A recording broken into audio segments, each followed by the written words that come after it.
we as OKA will not unveil our candidate at this hotel.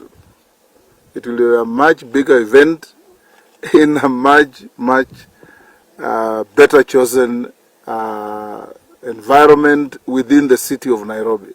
That is the epicenter of the politics of Kenya. So working here and unveiling a candidate are two different things.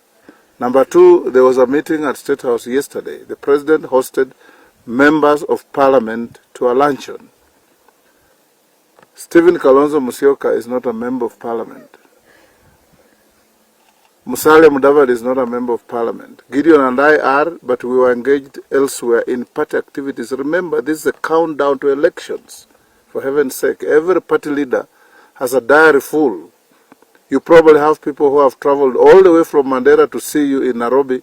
You surely can't abandon them for a lunch, because it's the future of your party.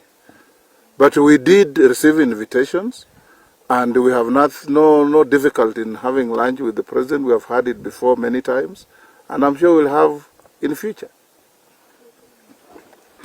Thank you.